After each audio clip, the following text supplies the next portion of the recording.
I will check the messages and questions at the end of the presentation. So let's move ahead. Now we discussed some of the main obstacles, the programmings that are programmed into our subconscious mind during childhood. And I would like to talk about this phenomenon about the elephant. A young elephant is chained with a chain and a peg so that it can't move. It doesn't have the power to move. And then as it grows, it becomes programmed to believe that it cannot move when there is something on its leg or when there is a stake near his leg.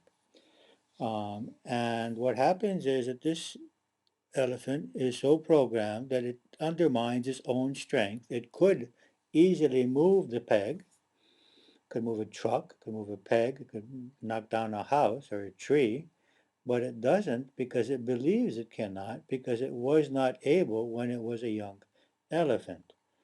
And we are similar to this. We have been programmed to believe that we are unworthy or unable or insecure and in danger, and we continue to feel that way, although our conscious mind tells us differently. Now, there's a nice parable about the lion and the sheep, which is told in India, where there's a lioness with her cub, and they're chasing a flock of sheep. And as in the chase, the lioness falls off of a cliff, and the young lion cub grows up with the sheep and becomes programmed like the sheep. And it goes bye-bye and it eats grass, and its nature is altered by the society in which it is growing. And then one day, lion sees this flock of sheep and sees this lion behaving like a sheep and catches up to it and says, "What are you doing? Why are you behaving like a sheep?" And he says, "Well, I'm a sheep and you're a lion and you're going to kill me." And the lion says, "Come with me." And he takes the lion down to the lake and says, "Look at yourself and look at me. What are you?" And he realizes that he's a lion. In the same way, we are born into a society which trains us to feel weak, unworthy, unlovable. And great beings like Christ and other divine beings come to earth and teach us the opposite. They said that you are expressions of God, that you are worthy of God's love and worthy of everyone's love, that you have power within you that you never have even thought of. So we are like the lion growing up with the sheep and being programmed falsely to doubt our self-worth, our security, our freedom, our power. Now, the concept of evolution is extremely important for the process of self-acceptance. We can accept ourselves as imperfect beings because we are in the process of evolution. Um, and it's natural that we are not perfect because we are in this process. So we are lovable and acceptable as divine consciousness in the process of evolution. In the same way that the bud is equally worthy and lovable as the flower. It just hasn't become a flower yet. So we are like spiritual buds. We have all the potential to become spiritual flowers. We're in that process. There is really no benefit in the bud rejecting itself or us rejecting the bud saying you're not worthy or you're unworthy because you're not a flower yet. This would be ridiculous. And self-rejection will not help the bud become a flower. And so we, as spiritual beings, will not be helped by self-rejection. We need to attend to the fact that within us there's a much more beautiful being, and that we can continue to express that beautiful being more and more as we love ourselves and respect ourselves. We do not need to reject ourselves in order to become better.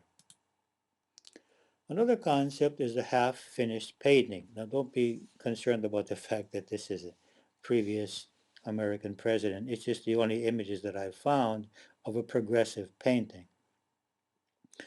And what we see here is that the painting at every stage of its development is what it needs to be in order to become its final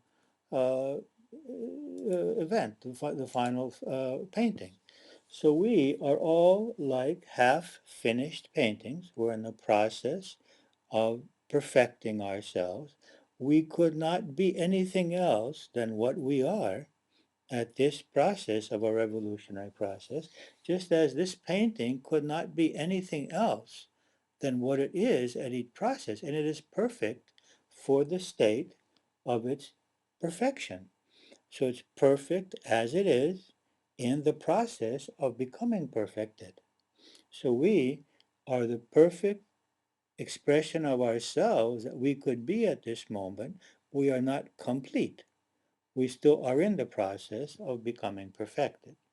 So we need to accept ourselves as we are in this perfection process.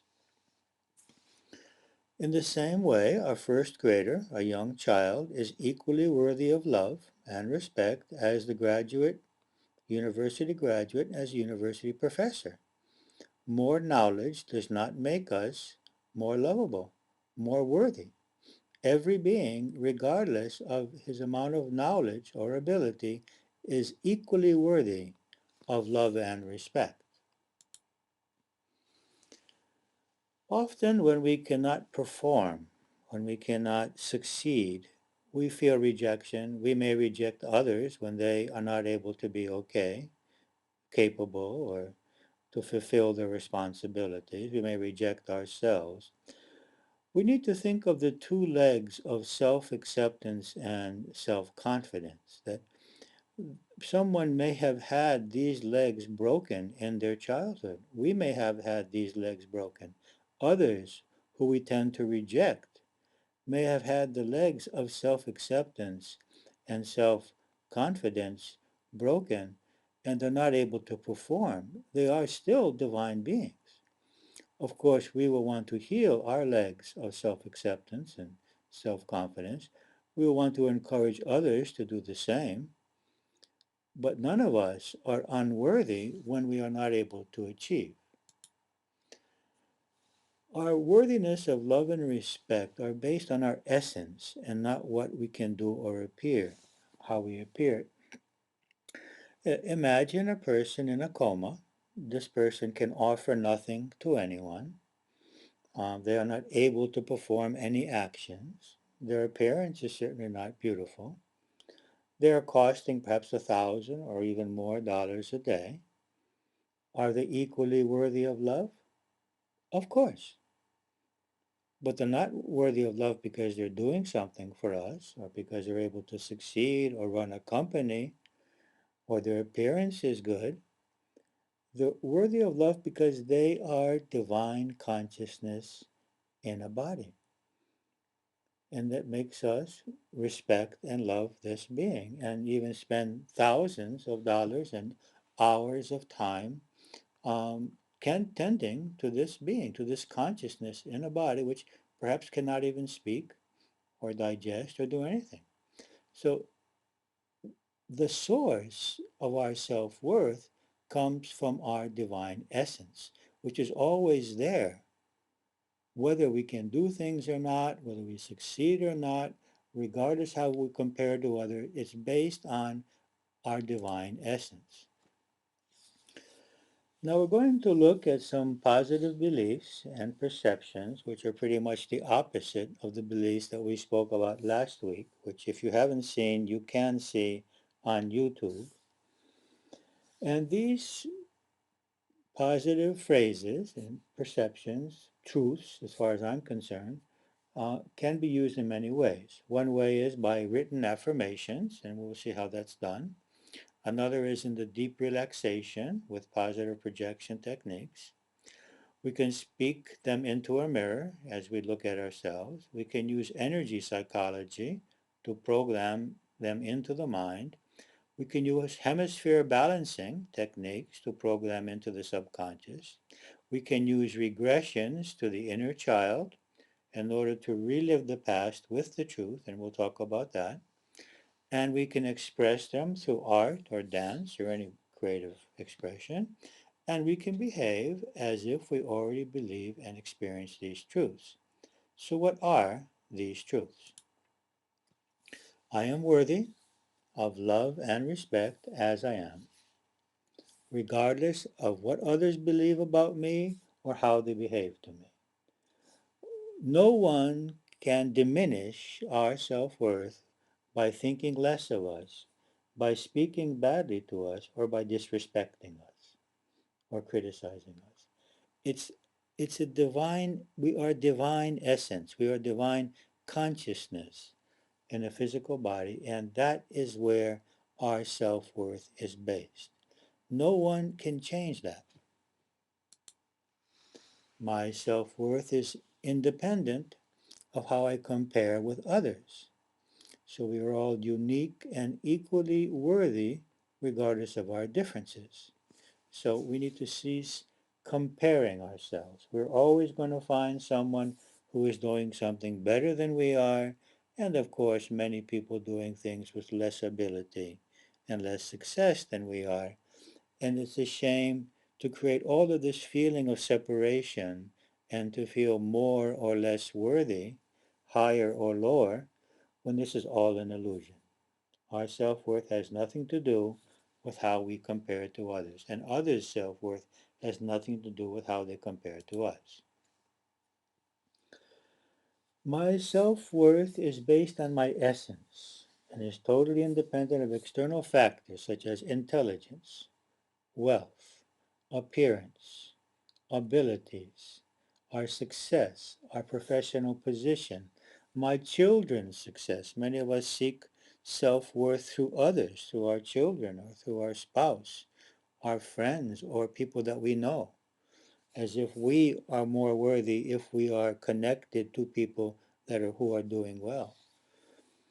It has nothing to do with our parents or with our home or whether or not we are attractive to the opposite sex. These are all social illusions, social programmings, which have nothing to do with the divine truth and nothing to do with who we really are. These are temporary life situations